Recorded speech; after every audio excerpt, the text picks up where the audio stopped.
correct me because I feel like I'm because completely wrong. I played Stellar Blade. Talk to me.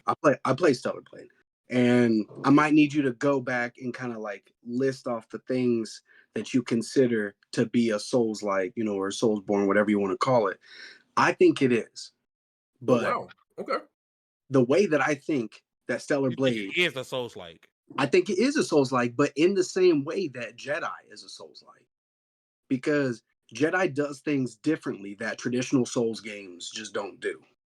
And this is one of those things. I think it takes some of those core mechanics, those core ideas of a Souls like. It has the, what'd you say, the bonfires, Hmm. lampposts. It has them. Mm. The enemies that if you get too cocky and you're coming up on just some enemies out in the, and that happened to me when I was playing. If you come up on some enemies just kind of out in the place, not a boss or anything, they can beat you up real bad. Bosses will one shot you. I just uploaded a clip today on TikTok. Go check me out on TikTok, of me playing Stellar Blade, fighting one of the bosses.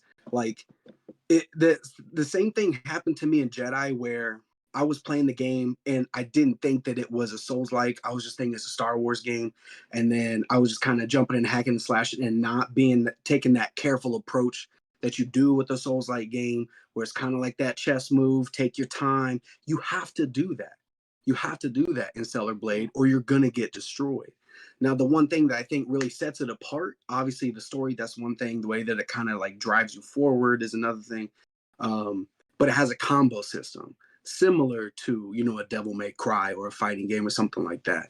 The way that you are upgrading your stats, it's more skill tree based than it is in other Souls games. But you still have those like, hey, I'm gonna increase my ability to dodge, or like I'm gonna be able to carry more things. You know, you hit up on the D-pad and you have a limited amount of heals that you pop that heal real quick. You know, you go to it's you know, it's not a bonfire, but you go to a like a little kiosk thing and you can rest. But when you rest, it regenerates all of the enemies in the area. Mm. So it has all of the like the small little tendencies that make it a Souls-like game. Because the people, I mean, I understand why some people say it's not, you know, those are the purists, but I don't think you can do that. I don't think you can take exactly what a Souls game is and say that if it doesn't meet this to a T, then it is not a Souls-like game. Because there are just so many It took a different lot of games that, elements. yeah, there's a lot of elements that go into it. That's You fair. know, because I think Sekiro is a Souls like, but it does its own it does its own spin on it. You know, Lies of P, Mortal Shell, The Surge, like all those Yeah, games. because